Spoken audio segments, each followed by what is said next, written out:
Hello दोस्तों, स्वागत है हमारे नए वीडियो में। आज की वीडियो में हम लोग एक रोमांटिक ड्रामा मूवी को एक्सप्लेन करने वाले हैं। ये एक इंडियन मूवी है। इस मूवी की कहानी में हम लोग एक भौरी नाम की लड़की को देखेंगे। ये कहानी एक गांव की है। जब वो शादी करके अपने ससुराल में जाती है तब कैसे उस गांव के लोग उसके दीवाने हो जाते हैं और वो लोग उस पर गंदी निगाह रखते हैं, जैसे कि ये सारे लोग गिद्ध हो और ये सारे गिद्ध मिलकर भौरी को नोचना चाहते हैं। अब ये लोग भौरी को पाने के लिए कुछ भी करने को तैयार हैं। क्या ये लोग भौरी को पाने में कामयाब हो पाते हैं और ये लोग भौरी के साथ क्या करते हैं, यही हमें इस मूवी में देखने को मिलेगा। तो चलिए इस मूवी को शुरू करते हैं। इस कहानी की शुरुआत उत्तर प्रदेश के एक गांव से होती है और ये एक ग्रामीण इलाका है। इस गांव में हम लोग एक चौधरी जी को देखते हैं जिनकी एक ईंटे की भट्टी है और इन्हीं के भट्टी की वजह से गांव के बहुत सारे लोगों का चूल्हा जलता है। इसका मतलब ये है चौधरी जी गांव के बहुत सारे लोगों को काम देते हैं। इसी भट्टी में एक धनवा नाम का आदमी काम करता है जिसकी उम्र काफी हो चुकी है, लेकिन उसे जल्द ही शादी करनी है। गांव के पुजारी उसके लिए एक दुल्हन ढूंढते हैं और उस दुल्हन की उम्र 21-22 साल होती है,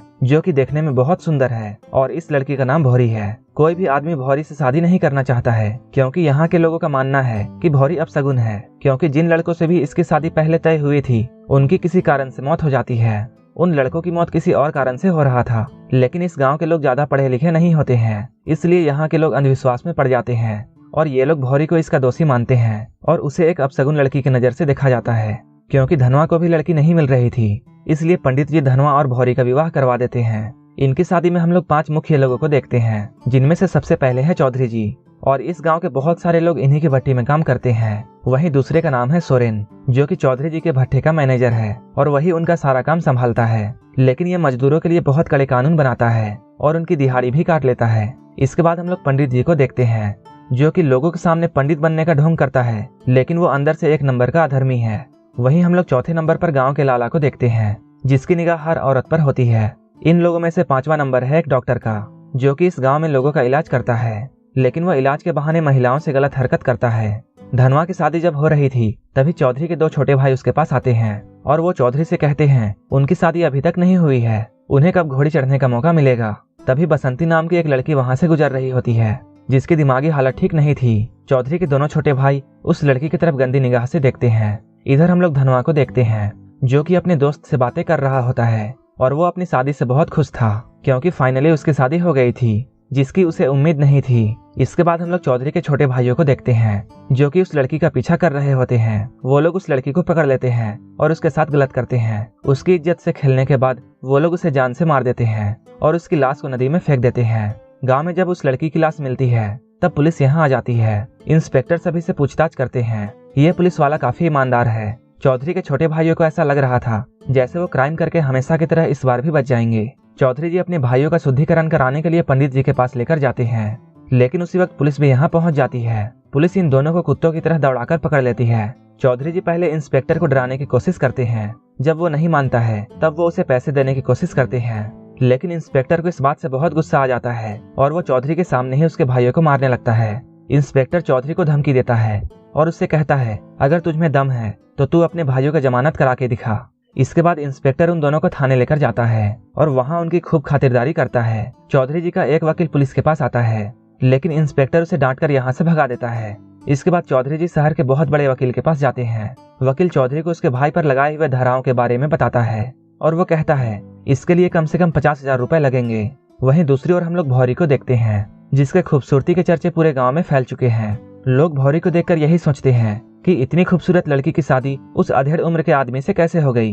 अगले दिन जब धनवा भट्टी में काम करने के लिए जाता है तब मैनेजर उसे उसके सुहाग रात के बारे में पूछता है। धनवा ये सुनकर बहुत गुस्सा होता है, लेकिन वहीं पर बैठा मुनीम फौरन ही धनवा का 20 रुपए काट लेता है और वो कहता है तुम आज देर से आए हो।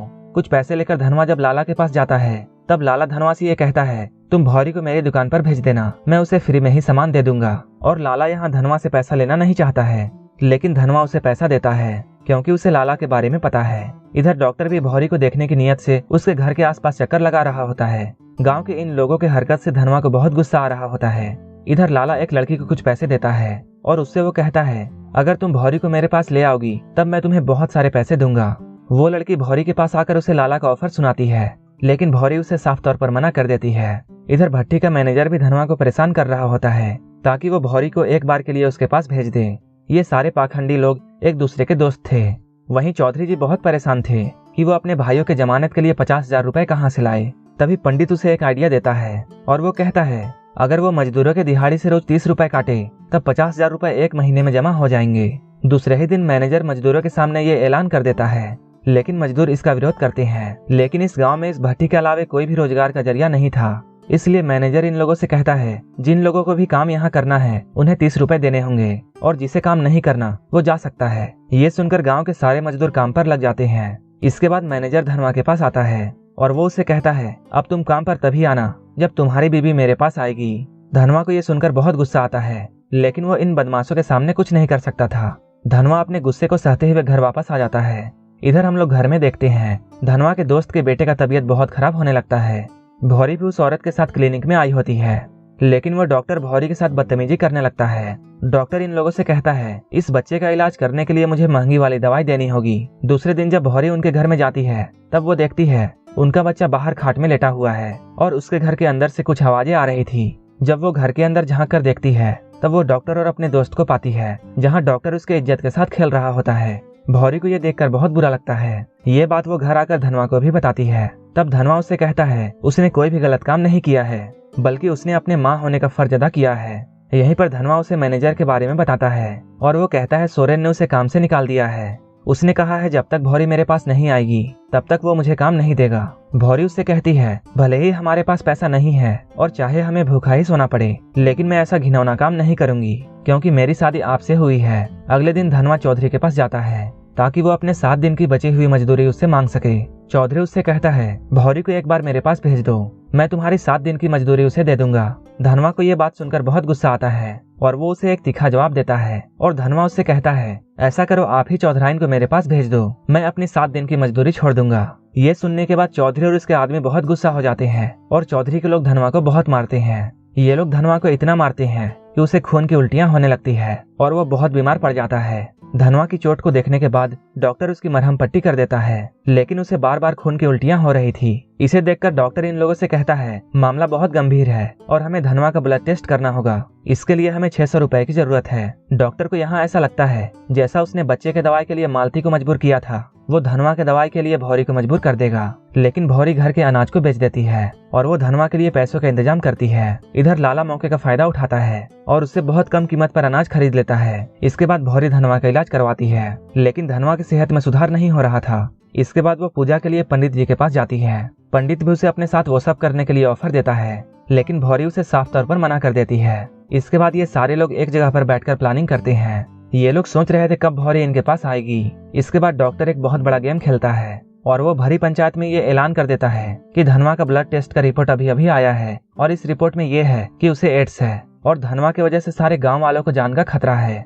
डॉक्टर के ऐसा कहने से सारे गांव वाले धनवा के खिलाफ हो जाते हैं और ये लोग धनवा को गांव से निकाल देते हैं। इसके बाद धनवा गांव के बाहर एक घर बनाता है और वहीं वो रहने लगता है, लेकिन पैसों के बिना उनका गुजारा यहाँ कैसे चलता, इसलिए भौरी मजदूरी करने का सोचती है। जब वो मजदूरी करने के लिए भट्टे पर जाती है वहाँ ये सारे लोग गिद्ध की तरह फिर से जमा हो जाते हैं और ये सारे लोग भौरी को ही देखने लगते हैं। एक दिन इसी भट्टे में बम्बई से एक लड़का आता है जो कि मजदूरों पर डॉक्यूमेंट्री बना रहा था। वो अपनी डॉक्यूमेंट्री में मजदूरों पर हो रहे अत्याचार को दिखाना चाहता था। भौरी की एक काकी थी, वो लड़का भौरी के काकी के पास ही रहता था और उन्हीं के पास खाना खाता था, जिसके बदले में वो उन्हें कुछ पैसे दिया करता था। लेकिन कभी कभी भौरी भी इस लड़के के लिए खाना बनाती थी। वो लड़का काफी हैंडसम और जवान था। धीरे धीरे भौरी के मन में भी इस लड़के के लिए चाहत जागने लगती है। अब उस लड़के का डॉक्यूमेंट्री का काम खत्म हो चुका है और अगले ही दिन वो यहाँ से जाने वाला है। लेकिन जैसे ही वो रात को भौरी के घर से खाना खाकर जाने वाला होता है तभी जोरों से बारिश होने लगती है और उसका पैर फिसलने से उसके पैरों में भी चोट आ जाती है। इसलिए धनवा भौरी से ये कहता है वो कुछ दूर तक इसे रास्ते में छोड़ाए। लेकिन जब ये लोग बारिश में जा रहे होते हैं तभी इनका पैर फिसल जाता है और ये दोनों एक दूसरे के ऊपर गिर जाते हैं और एक दूसरे के बहुत करीब आ जाते हैं और यहीं पर ये दोनों इंटीमेट होते हैं। उन्हें ऐसा करते हुए चौधरी का एक आदमी देख लेता है। ये जानकर सारे लोग बहुत गुस्सा होते हैं क्योंकि भौरी ने इनके बजाय उस बाहर के लड़के को चुना था। इसलिए सुबह होते ही ये लोग उस लड़के को पकड़ लेते हैं और उसे बहुत मारते हैं। इसके बाद वो लोग उसे गांव से भगा देते हैं। इधर भौरी के लिए पंचायत बैठाया जाता है और उसे इस बीच पंचायत में जलील किया जाता है। ये जानकर अब धनवा भी भौरी का साथ छोड़ देता है और अब धनवा गांव के बाहर अकेले ही रहने लगता है। यहाँ गांव में भौरी अकेली थी और उसका यहाँ कोई साथ भी नहीं दे रहा था।